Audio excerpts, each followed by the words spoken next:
What's up, YouTube? This is Flying Sandwich and Bacon, and I'm going to be doing a review and answering three basic sections of questions for the Mossberg 500 Persuader. Sorry if this is a little bit shaky. I have to do this on my phone's camera because my video camera is a pile of shit and died out on me the other day. So the two things I'm going to be doing in this video. The first thing I'm going to be doing is taking care of any questions a first-time gun buyer might have, like I did, because I know I scoured YouTube for days, looking at people's opinions and finding out what they wanted to do, and it really helped me a lot. Second thing I'm going to be doing is a basic weapon review. I'm going to go over all the specs of the gun, basically for anyone that has no idea what a shotgun can do or does. Then custom information. I've put, God, I don't even know, almost everything you can put on a shotgun onto this gun, and I can let you know how that fared on the gun. And the third thing I'm going to be doing is basic home defense needs. I know a lot of people buy guns for hunting and the impending zombie apocalypse, but the basic main thing is home defense. People feel if they have a gun in their house they're safer, but there are some things you need to know that will help you out a little bit more. So first things first, this is an 18-inch barrel, 18.5-inch barrel. I prefer shorter barrels. I bought this for home defense and the zombie apocalypse. I think that a shorter barrel in your house will allow you to maneuver quicker through hallways, doorways, things like that. But it never really happens like that. It happens in a split second. It's happened to me. You don't really have time to set up camp in a room. You got to get your gun loaded up and take care of the problem. The other thing, here we go. This is the action. Basically loads what shells you have in the mag tube right here. Bottom barrel is the mag tube. This specific model holds 7 in the tube, 8 in the chamber. I seriously think if you need 8 shots to take someone down, you shouldn't be owning a gun anyway. But that's just me. Right here, this little guy right here, this little button, is the action release. One thing you can do, sorry, the phone's one hand, that I really like about this stock is everything you need is in finger's reach. So you have the action release, then just cock that baby back, and it loads straight into here. Let me see if I can do this with one hand. Alright, there we go. Now what's going to happen is when you cock this back, a shell is going to come through the magazine. It's going to be caught in this, what they call the elevator. The elevator is then going to push the shell into the tube, and this whole mechanism back here is going to pop forward. Let me see if I can do that for you right here. There you go. And you are loaded. So, yeah, action release, fucking great invention. Second thing we have in here is the safety. There is one thing that I've noticed when customizing a gun is if you add a tactical pistol grip, which I am going to do, preferably ATI, they make great shit. The safety, this is the safety, red is dead. There you go. It's all pretty much right there in your reach. Another thing is basic fiberglass stock. You have your recoil right here. Recoil butt pad. It's been a long day. This I've found in Remington's and Mossberg's. The Mossberg ones seem to be a little rough. I don't know, that's just me. They seem a little stiff, but whatever. Let's see what else we got here. That's basically it. Any questions you have? This specific model can fire birdshot, double-aught buck, slugs, 20 gauge. I mean, anything you can think of, the Mossberg 500 can fire it. Another thing for people who, there are people that, I don't like I don't like killing people, or I don't want to shoot anyone. There is a way out of that. You can buy what I did, non-lethal rounds. You have wax, rubber, rock salt if you want to be like Kill Bill status. All that wonderful stuff works.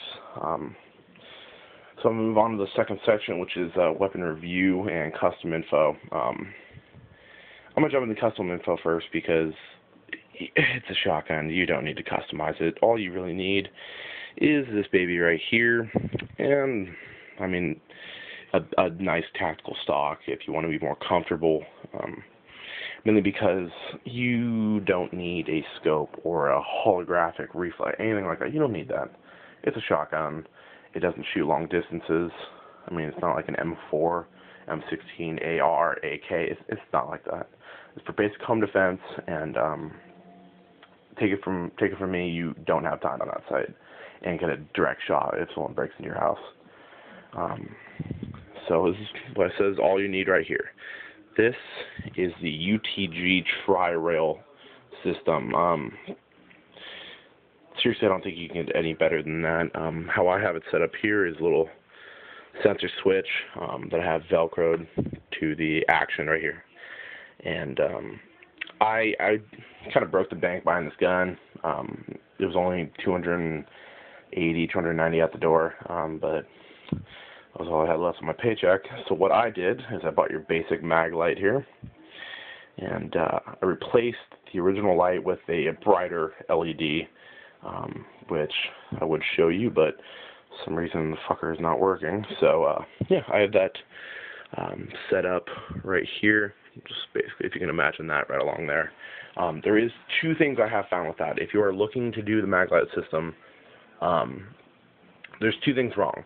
One, do not tighten that tight at all. I found, because what you have are two O-rings in the mag tube that keep the spring from falling out. I tightened this a little too tight. It constricted the spring and did not allow me to, it would stop the last shell and keep it from loading in. So I was only able to load about, I think, 6 shells. And it didn't pull up the last one. So do not tighten that tight. Keep it pretty loose. There's another thing you can do is buy double-sided tape, very thick black double-sided tape. What you do is, before tightening the mag light in here, wrap 6 times around underneath the system. What that'll do is it'll cushion the mag light and put it on here. This will cushion the mag tube from being constricted, even if you do tighten it tight. It's kind of like a little buffer. You know, it's something cheap. I mean, that's the way I roll with it. I Mickey Mouse my way through it. It works just the same as if you bought a $50 light. So it works. Second thing is, do not put it up here or like that. What I found is, this is my second mag light, because what's happened is, when someone broke into my house, I turned the corner, hit this, snapped it off. It was a cheap mag light. Probably made in fucking Taiwan somewhere, and it broke it. So, and the second thing is, if you fire, say it's like a shooting range, hunting, something like that, if you fire a lot of shells through it, you're going to get a bunch of black soot all over the lens, and you're not going to be able to get as bright as you should. So try and line it up right about there. Another thing with my tactical stock, one thing you can do is add I guess some people call it the saddle, the shell saddle. There's a bunch of different names, but one thing you can do is add the side saddle. It's not extremely necessary. It is cool to have. It's convenient. You don't have to go looking through a box for extra shells or your pocket, nothing like that. It depends on how many more you have. Yeah, just you don't really need to customize it as much as people think. I've seen videos of people on here with slings, like dual pistol grip, fucking insane sights, crazy like just you don't need that at all. It's a basic shotgun. All you need is home defense, or whatever you want to do. It is your gun. You can do what you want with it, but I mean, you can do that with an M16, M4 Patrolman, stuff like that. Just it's a shotgun. Keep it basic. And then I'm gonna move on to the third thing, which is basic home defense needs. I've kind of pushed into that a little bit with the light and all that, and the non-lethal. The gun itself is unbelievable. The weight for it is just great. The recoil is amazing for a shotgun. The weapon system itself, it's flat out perfect. I prefer it over Remingtons. I have shot Remingtons before. A lot of people say, "Oh, well, I don't like Mossbergs. I don't like Remingtons," but they've never shot them. You trust me on this. Mossbergs are the way to go. One thing I like is you can shoot slugs out of Mossbergs, not Remingtons most of the time. Another thing I forgot right here is this little guy. I really, really don't like this little guy. That right here, this little blurry thing, is a bead sight. It annoys the shit out of me. Why? Because it just sucks. It's annoying. That's one thing I don't like about this gun. Actually, it's probably the only thing I don't like about this gun. Just basic stuff. It's a smooth gun. The action's smooth. Everything's smooth. It fires really accurately. I've shot it. I think I shot a slug up to 100 yards, hit the target. The thing's ridiculous. It's just a great gun. I've shot probably about only 50 shells through it in a range. I live in California, so you can't really do much in your own backyard. If you do, you have a SWAT team called on you, and the mayor will bitch slap you. I think that's about it for this one. If anyone has any questions, comments, put them in. You can send me a message on YouTube. I'll get back to you. Hopefully my next video will be with my DPMS AR-15 and my H&K USP. If anyone wants to buy an assault rifle, I mean, you can't go wrong with an AR. I did kind of go a little cheap with DPMS, but a lot of people that go, well, DPMS is terrible. It's not true. DPMS makes a very respectable gun and very respectable weapon systems. So hopefully I'll be getting that soon, and my next video with that will hopefully be with a ATI tactical pistol grip stock and a front foregrip.